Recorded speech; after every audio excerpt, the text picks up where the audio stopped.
আজকে এই আনন্দের দিনে এই আনন্দ মেলায় আমিও অংশগ্রহণ করতে চাই। আমি যখন তোমাদের মতোই ছোট ছিলাম, ক্লাস 7-8-এ পড়ি, তখন আমি একটা কবিতা লিখেছিলাম। একটু আগেই স্বরচিত কবিতা একজন পাঠ করে গেল, সেটা শুনেই আমারও মনে পড়ে গেল যে আমি যখন ওদের মতো ছোট ছিলাম আমিও একটা কবিতা লিখেছিলাম। সেই কবিতাটা আমি পাঠ করে শোনাচ্ছি।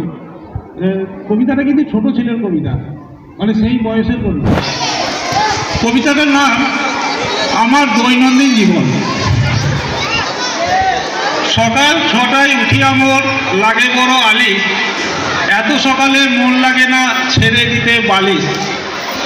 6:30টায় উঠে আমি হাত মুখ ধুই, হাত মুখ ধুয়ে আমি আবার একটু শুই।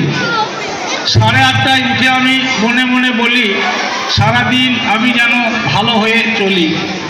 সেই সময় আমি যখন বই নিয়ে যাই, পড়তে বসে 2-4খানা সঙ্গীত আমি গাই। গাইতে গাইতে মন বিভোর হলে কোথা থেকে দাদা এসে কান মলে দিলে। পরক্ষণেই বাবা এসে গালে মারে চর, চর খেয়ে চোখে জল পরে ঝর ঝর। 9:30টায় উঠে আমি স্নান করে খাই, খেয়ে দিয়ে 10:30টায় স্কুল আমি যাই। স্কুলেতে মনে প্রাণে ডাকি আমি হরি, হরি পারে না বাধা দিতে, মার খেয়ে মরি। স্কুল থেকে 4টের সময় বাড়ি যখন ফিরি, বাড়িতে গিয়ে 1 থালা গুড় মুড়ি মারি। খেলা সেরে সন্ধ্যাবেলায় পড়তে যখন বসি, চোখ দুটি মোর বুঝিয়ে যে দেয় নিদ্রা দেবী আসি।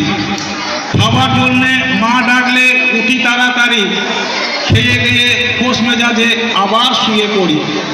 শুতে গিয়ে লেপের জন্য ডাকি আমি হরি, হরি আমারে লেপ দেয় না, শীতে কেঁপে মরি। নমস্কার।